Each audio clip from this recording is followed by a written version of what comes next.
Hello दोस्तों, कैसे आप सभी लोग। उम्मीद करते हैं आप सभी अच्छे होंगे। प्लीज़ इस चैनल को ज़रूर सब्सक्राइब कीजिए क्योंकि यहाँ पर आपको काफ़ी ज़्यादा इन्फॉर्मेटिव वीडियोस मिलेगी। तो आजकल दुनिया भर में नफ़रत बहुत ज़्यादा बढ़ रही है। दो धर्मों के बीच नफ़रत, प्रवासियों के लिए नफ़रत, अल्पसंख्यकों के लिए नफ़रत, दो भाषाओं के बीच नफ़रत, गोरे और काले लोगों के बीच में नफ़रत। और अब तो हद ही हो गई है। एक आदमी, एक वाइट टेररिस्ट अमेरिका में, उसने इतनी गोलियाँ चलाई एक सुपरमार्केट में कि 10 काले लोग वहीं पर ही ख़त्म हो गए। और बिल्कुल इस तरह से चलाई है कि बिल्कुल पबजी के अंदाज में। उसने हेलमेट पे कैमरा भी लगा रखा था और इसकी पूरी लाइव टेलीकास्ट भी कर रखी थी। क्या है ये पूरा मामला और क्यों उस आदमी ने यहाँ पर 10 लोगों को मार दिया और ये कहाँ पर घटित हुई है? आज इसके बारे में हम पूरी डिटेल के साथ चर्चा करेंगे, लेकिन उससे पहले हम न्यूज़ आर्टिकल देख लेते हैं। NBC News 10 killed, 3 wounded in racist shooting at Buffalo supermarket, official says. Officials were trying to authenticate an apparent manifesto espoused the Great Replacement conspiracy theory and stated the suspect radicalized on an extremist forum. यानी कि यहाँ पर ये देखते हैं कि अब क्या कौन सी थ्योरी ये पढ़कर जो है ये टेररिस्ट बन गया, एक्सट्रीमिस्ट बन गया है। अल जजीरा 10 killed in racially motivated shooting in Buffalo, US. White gunman killed 10, wounded 3 at a supermarket in a black neighborhood in Buffalo, New York State. तो बात करते हैं कि आखिर यूएसए में ऐसा क्या हो रहा है जिसकी वजह से 10 लोगों की जान चली गई।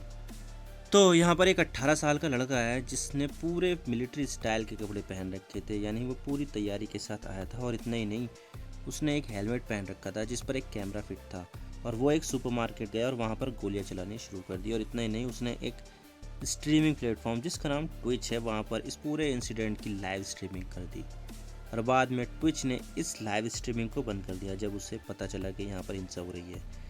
लेकिन इस शूटर ने जितने लोगों को मारा है वे सभी ब्लैक यानी काले लोग थे, और जो 3 लोग घायल हुए हैं उसमें से भी एक ब्लैक है और 2 वाइट पर्सन है।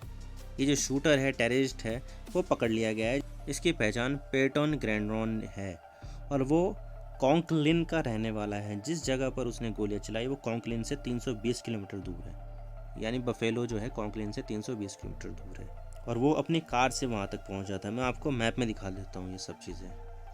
तो आप देख सकते हैं ये है हमारा प्यारा भारत। और अगर हम यहाँ पर जाएंगे अमेरिका में तो यहाँ पर आएगा एक न्यूयॉर्क स्टेट नाम से।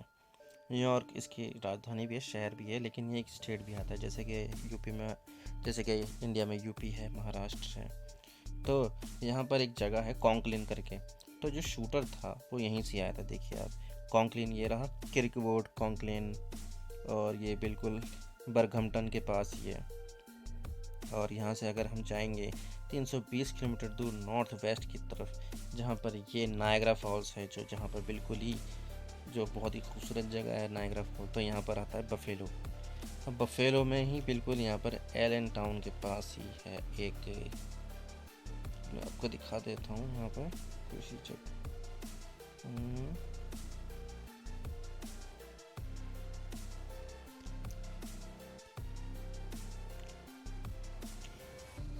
टॉप्स फ्रेंडली मार्केट आप देख सकते हैं, ये है वो टॉप्स फ्रेंडली मार्केट। आप देख सकते हैं ये रही पार्किंग एरिया और वो रहा पूरा store. Tops friendly markets, delivery pickup, top gas, यहाँ पर वेस्टर्न यूनिकॉर्न स्टार। तो यहाँ पर ही 3 लोगों को तो पार्किंग में मार दिया और फिर अंदर जाके मारा है।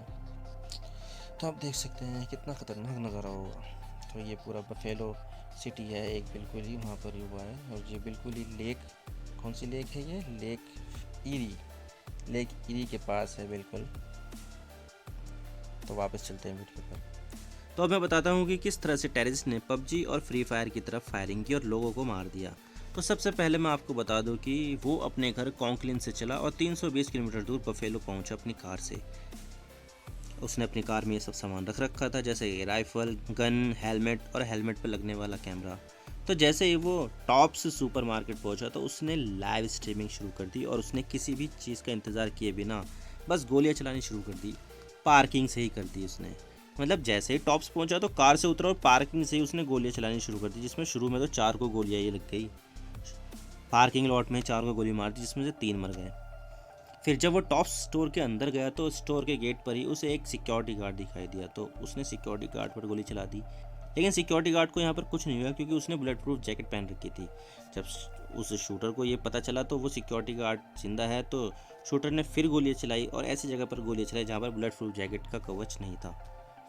तो उसके बाद वो स्टोर के अंदर गए और वहाँ पर गोलियाँ चलानी शुरू कर दी, लोगों को मार दिया।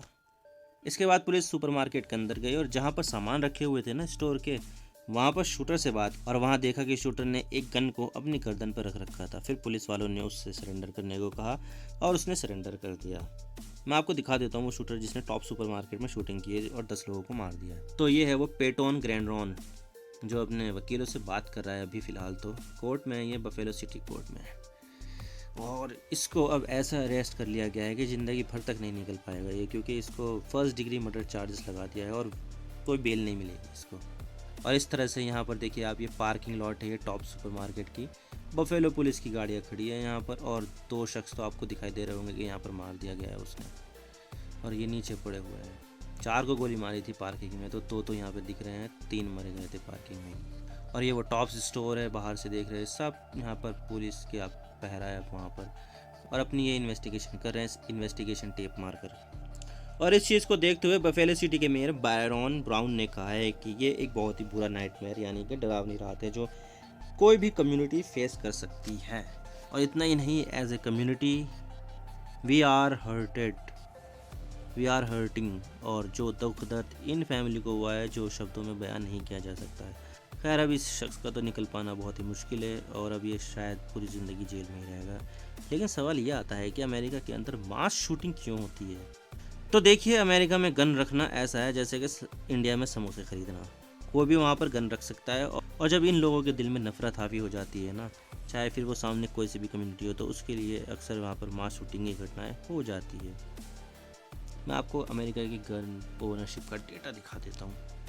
तो देखिए, सबसे ज़्यादा 100 रेजिडेंट पर सबसे ज़्यादा अगर किसी के पास गन्स हैं तो वो अमेरिका में हैं।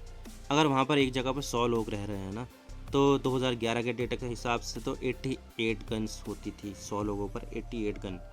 लेकिन अब जो लेटेस्ट डेटा है 2017 का है डेटा ये, तो हर 100 रेजिडेंट पर 120.5 फायर आर्म्स यानी कि गन्स वगैरह हैं। फिर दूसरे नंबर पर आता है यमन, लगभग 55 है, 100 पे 55।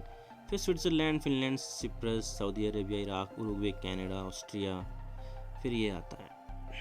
तो आप देख सकते हैं कि यहाँ पर कितना आसान है यूनाइटेड स्टेट्स में फायर आर्म ख़रीदना, गन्स ख़रीदना, जैसे समोसे ख़रीदना। 100 रेजिडेंट पर 120 गन्स, बहुत ही ज़्यादा नंबर हो जाता है ये। और इतना ही नहीं, ये जो मास शूटिंग की घटना हुई है ना 2022 में, अब तक 198वीं मास शूटिंग की घटना, यानी कि इस साल अभी तो सिर्फ मई चल रहा है, आधा मई हुआ है, और उसमें 198 घटनाएं हो भी चुकी है, जिसमें से 210 लोगों की जान चली गई है। आप सोच सकते हैं कि अमेरिका में कितनी जानें मास शूटिंग की वजह से चली जाती है। ऑन एन एवरेज हर दिन 1 से लेकर 1.2 मास शूटिंग होती है पर डे यूएसए में। तो आप सोच सकते हैं इसके बारे में क्या होता है। आप क्या सोचते हैं इसके बारे में, हमें कमेंट सेक्शन में ज़रूर बताइएगा। आप मेरे इंस्टाग्राम पर भी जुड़ सकते हो। आप सिंपली जाइए इंस्टाग्राम में और सर्च कीजिए I_इमरान सिद्दीकी, और आप मुझे फॉलो कर सकते हैं। इसके अलावा आप मुझे ट्विटर पर भी फॉलो कर सकते हैं, यहाँ पर भी सेम ही यूज़र नेम है I_इमरान सिद्दीकी। तो दीजिए मुझे इजाज़त, मैं मिलता हूँ आपसे नेक्स्ट वीडियो में। अगर आपको वीडियो थोड़ी सी भी पसंद आए तो चैनल को ज़रूर सब्सक्राइब कीजिए। Thank you for watching, I really appreciate your precious time. God bless you all. Now signing off.